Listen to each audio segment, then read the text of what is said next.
Hi, welcome back to our summer series. I'm Dylan Shields, the project coordinator for Honey. And I'm Gina Mankey. I'm an outreach specialist for the Honey program. And today we have with us our sports dietitian, Lauren Cicinelli. Thank you. I'm excited today.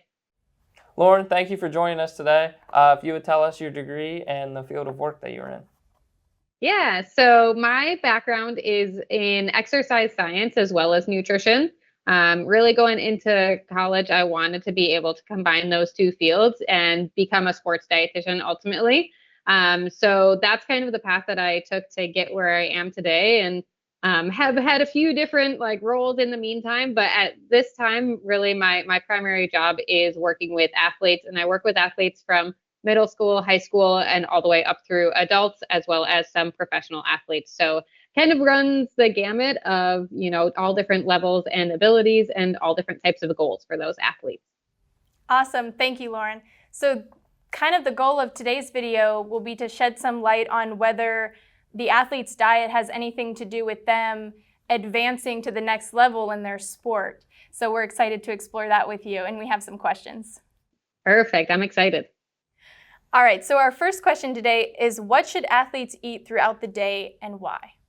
Yes, I love this question. So I think when we think about sports nutrition, sometimes our immediate thought is what do we do during a game or right before a game? But really what we're doing day to day throughout the entire day is going to be the biggest factor with this. So when I think about, what are we trying to eat? I try to think about, as far as our meals and snacks are laid out throughout the day. Most of the time for athletes, I'm recommending 3 meals and then anywhere from 1 to 3 snacks, just depending on their age, their sport, how active they are, what are their goals. So then we're going to tailor that to that individual athlete. So starting with those 3 meals, we think about, oftentimes I'm using the a plate method. So typically we think about my plate as the foundation of that. And then for athletes, we adjust that a little bit. So the US Olympic and Paralympic Committee actually has some athletes' plates as a guide. And there are 3 different levels of that based on their activity level. So we have easy, moderate, and hard training day plates. So the more active somebody is, they're going to use that harder training plate. If they're less active, they're going to use that easy training plate. But the idea is behind these, they all have the same 3 components. They all have protein, carbohydrates, fruits, and vegetables on them. So how much carbohydrates that athlete needs is going to vary depending on how active they are. So the more active they are, that we're going to use more carbohydrates for energy. So we're going to need to consume more carbohydrates. So for a very hard training day plate, half of that plate should be coming from carbohydrates, about a quarter from protein, a quarter from fruits or vegetables. And then if we're very, on the lower end of activity for that day, we might think about maybe a quarter of that plate coming from carbohydrates, and half of that plate coming from fruits and vegetables. So we kind of are going to vary that carbohydrate depending on how active somebody is. But really the foundation is going to be 3 meals and then 1 to 3 snacks throughout the day. That makes a lot of sense, because some athletes are really confused, why am I gaining so much weight? And it's, well, if you're playing softball or volleyball, your plate's going to look a little different than if you're playing basketball or something really with high intensity. So I'm glad that you mentioned that, and tailoring the meal to whatever sport you're playing is very important. So thank you. Mm-hmm.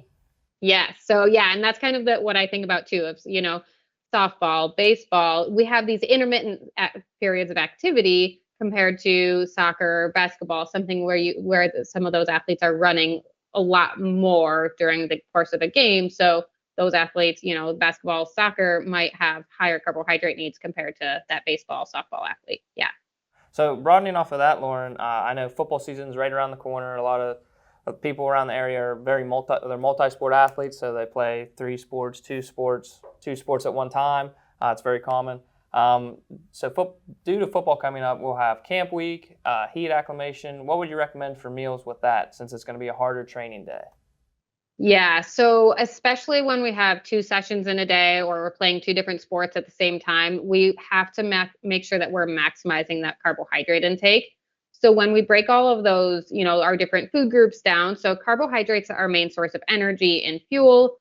So the more active we are, like I mentioned, the more carbohydrates we're going to be using. Protein supports our muscles. It supports our muscle recovery as well. So when we think about, having multiple sessions in a day, we really want to make sure that we can get some good carbohydrates to support the recovery in between those sessions.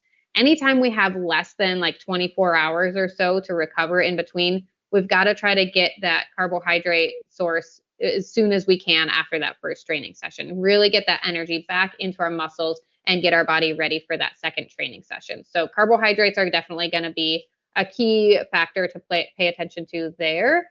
And then also hydration and electrolytes are going to be really important. Making sure we are staying on top of that hydration, and again, when we think about heat acclimation, we're sweating a lot more if it's, something like football where we have pads on. We've got to make sure we're replacing all of the fluids that we're losing in sweat, but we also want some of those electrolytes, things like sodium, potassium, magnesium that we're losing as well in that sweat. So having an electrolyte drink can help to replace some of that too. Great. Okay. I'm glad you brought that up because I did have a question about hydration, which you touched on the importance of that. And then as far as the electrolyte drink, I know a lot of athletes will run to Gatorade, which is very high in sugar. I mean, it does have the sodium and other nutrients that will help them throughout the game, but what does that sugar do for them? If you could just kind of touch on that a little bit, that'd be great. Yes. So yeah, Gatorade, Powerade, there is sugar in them. And that is by design, really. They're intended to have that sugar in them because sugar is another word for carbohydrates. So that simple sugar that's in Gatorade, Powerade, and some similar products, whether it's, fruit or other, simple sugars, the point of that is it's very easy to digest. So it's really easy to get that carbohydrate, that sugar into our system to be used for energy. So if we think about, a hard training or hard practice or middle of a game, using something like Gatorade can be a great option because it's going to get not just the fluids and electrolytes, but it's going to get a little bit more energy into our system. So anytime that we're out there for more than an hour and a half, 2 hours, we start to think about, okay, Gatorade or Powerade or another sports drink can be a great option. Or if it's very hot or very humid out, those, so longer durations or, kind of the higher intensity environment, we're starting to think about using something like Gatorade for that extra little boost of energy coming in. I'm so happy that you brought up the Gatorade aspect of that, and I feel like that's just like a stapled not supplement, but just a label logo that we see all the time, especially with the Olympics going on right now. At football camp, at baseball, at volleyball, at softball, there's always that Gatorade logo with the lightning bolt. The lightning bolt that I've noticed for the logo, that's supposed to be like energy, where you get the energy right now because the sugar and the sodium and everything that's in it. Yeah, but knowing the right time to grab the Gatorade is important too. Like you said, high intensity, if it's hot, if it's humid, if you need that extra boost, those simple sugars right away, that's the time for the Gatorade, not, just sitting or, waiting. Yes. Yeah. Throughout most of the day, water is kind of going to be our ideal scenario from a hydration standpoint. And then using that Gatorade, yes, in those specific scenarios when it can help us and help our performance. But outside of that, yeah, we don't want to necessarily lean on Gatorade all day long. Thank you. And then going back, we did talk about what athletes should be eating throughout their season, but I do want to touch on maybe what does a game day meal look like, or like before the game, what does that day kind of look like for an athlete? So what we eat like before a game is really going to depend on the timing of that game, how long we're going to be playing for, and then of course the sport, like we've touched on as well. So the longer time before that game we have the ability to eat a little bit more food. So when we think about it, if we have, let's say, a game in the morning, and maybe we only have 1 or 2 hours before that we're able to eat, we want to focus on a really high carbohydrate breakfast because that's going to get us that energy and fuel into our system, and having a little bit of protein so that it stays with us for a while. So maybe that's something like a bagel with peanut butter and banana on it, something simple, high carbohydrate, but doesn't take much time to prepare and is pretty easy to digest. If it's on the flip side, maybe it's an afternoon game after school, we can think about, having breakfast and lunch. Still, we want those meals to be high carbohydrate, So if we think about those athletes' plates, half of our food coming from carbohydrates, still having a little bit of protein, a little variety in that food. And ideally we're trying to have a meal or a snack within 1 to 3 hours before that game starts. So if lunch was, or our last meal was more than 3 hours ago, we're going to add in a high carbohydrate snack. So maybe that's a granola bar, or it could be, crackers with peanut butter or crackers and cheese, just getting that high carbohydrate snack, 30, 60 minutes before that game starts to get that extra boost of carbohydrates.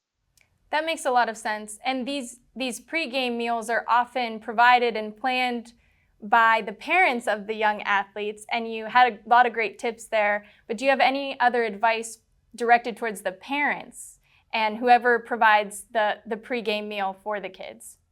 Yeah. So again, thinking about like those simple, easy to digest carbohydrates. So a bagel I mentioned already. Sandwiches and subs are also some great options because they're portable. They're just very convenient. So those are some of my go-tos for a pregame meal for a lot of people. Even something like pasta, if it is something where we have a little bit more flexibility in it. But I would say like sandwiches and bagels are definitely my go-tos for that.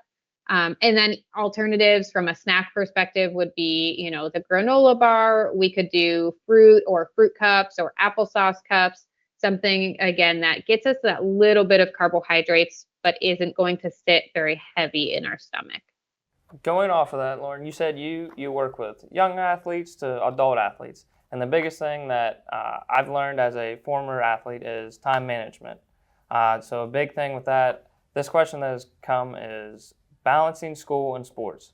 How late can an individual eat dinner without it having negative effects? Yeah, this can definitely be a big challenge for a lot of athletes, especially young athletes, just based on timing of practice or games and everything.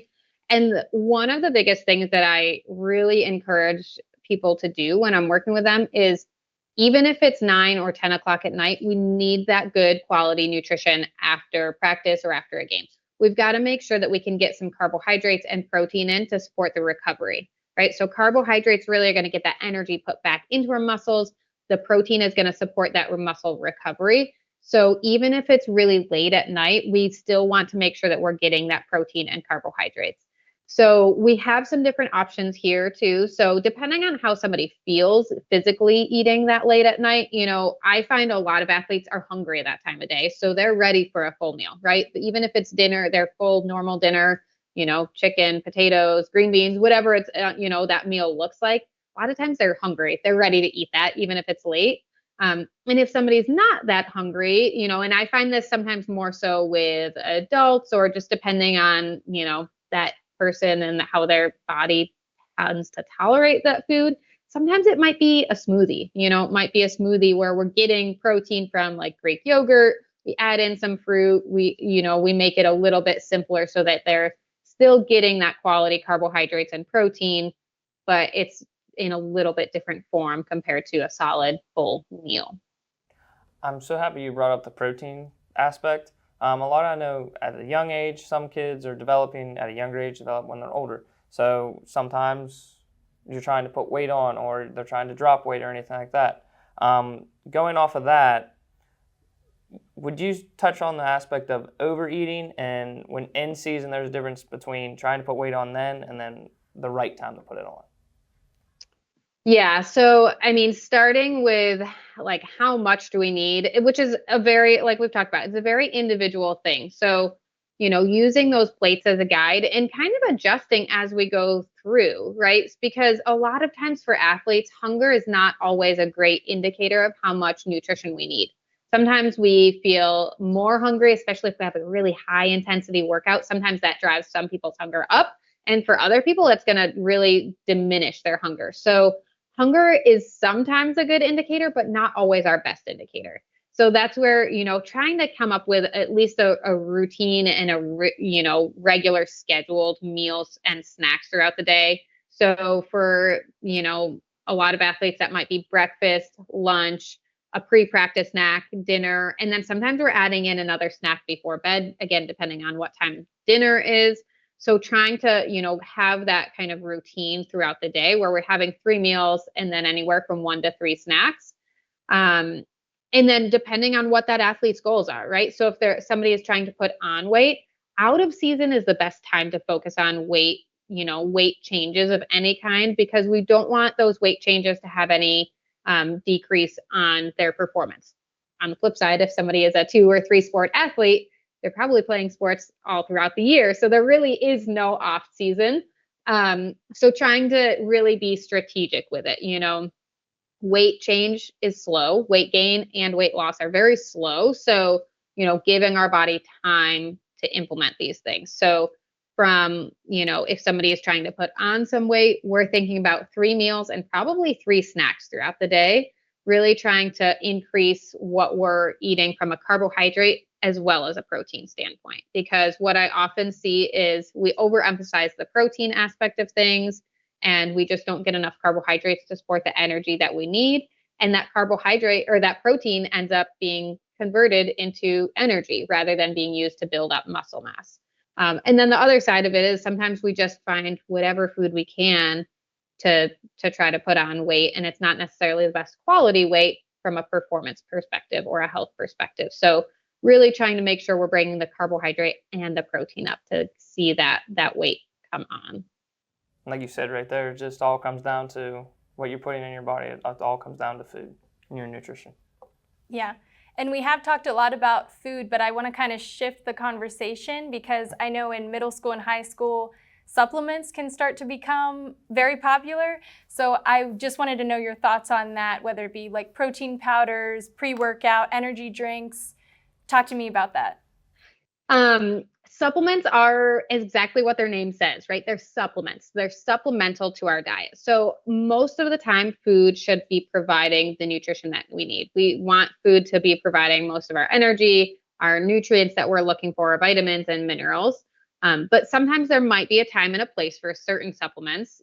For example, protein powder is a very common supplement and pretty well researched.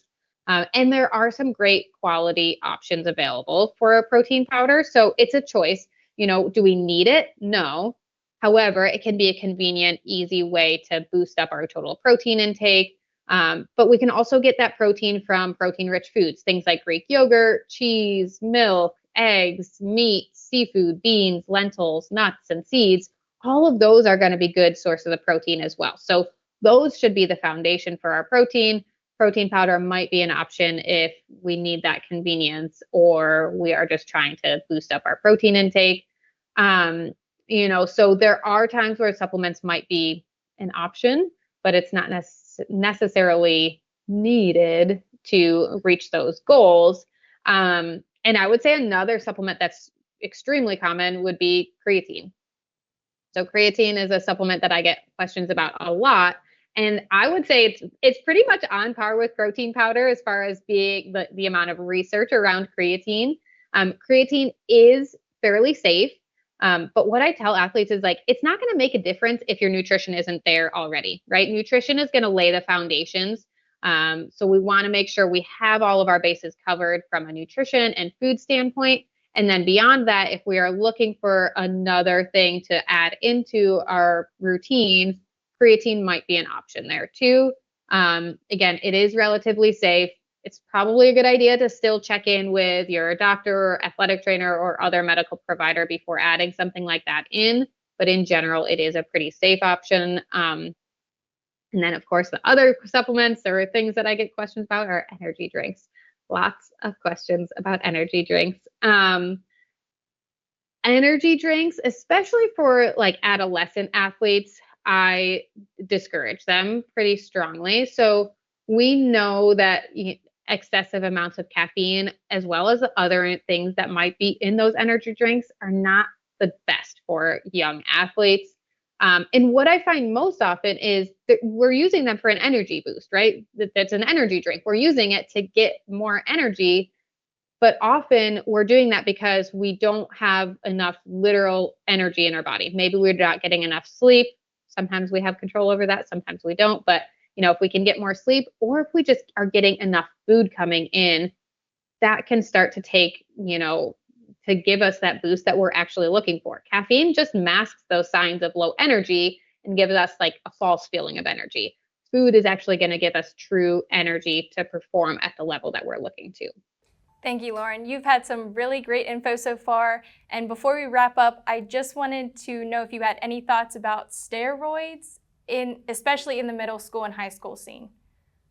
Yeah, so steroids are definitely something that are going to have, if somebody is using them, they're going to have a lasting, negative impact on health. They can ultimately lead to like deteriorations in our health, in our brain function, in our brain, how much space we have in there. So we want to try to, absolutely stay away from them as much as we can. We know that like athletes that have used them in the past, had their accomplishments stripped away from them, right? So these substances are tested for in the college and professional setting, and they are banned for a reason. They are not safe and they are unregulated. So, again, trying to stay away from those, using food as really the foundation, because if we pay attention to getting enough food, enough carbohydrates and protein and hydration, we are going to see results. We're going to see success, and we are going to feel good if we're, making sure those foundations are laid. And then beyond that, if it's something that somebody is looking to even take that performance to the next level, maybe supplements, but really talking to a dietitian, a sports dietitian that can help them figure out where do they focus next is going to be a better option. That's a great thing to touch on with the steroids and everything with that. You said about furthering their athletic career or anything like that. One question I have is, once they reach the next level, if that's their goal to go to the next level, if they don't have a good diet, how far back will they be compared to others? Yeah, that's a really good question. So I think there's a couple different aspects of that. So when we look at a lot of colleges and universities, a lot of them are starting to have a sports dietitian on staff. So, some of those colleges are going to have that, foundation where an athlete is able to focus on that and has some of those questions answered on a pretty regular basis for them. So they're going to have that step up. So they're going to see, faster recovery when they're paying attention to their nutrition, which means they're going to have less muscle soreness. They're able to put more energy and effort into their workouts. They're going to have better, performance both in work and practice and training sessions, which is going to translate into games. They're going to feel better. So, if we don't have enough nutrition to support everything we're doing in a practice setting, in a training setting, we are not going to see the same results. We're not going to see the muscle building capacity that we might be able to. We might be more sore for a longer time. So we're not going to be able to, turn around and do that the next day and the next day and the next day. Whereas if we're getting that nutrition, we can kind of take care of some of those things a little bit better. That's great. Yeah. Thank you, Lauren. Lauren, thank you for joining us. Gina, it's been a pleasure as always. Thank you guys for joining us for a summer series. We look forward to hearing from you guys. If you have any questions or anything, leave them in the comments, and we'll see you guys later.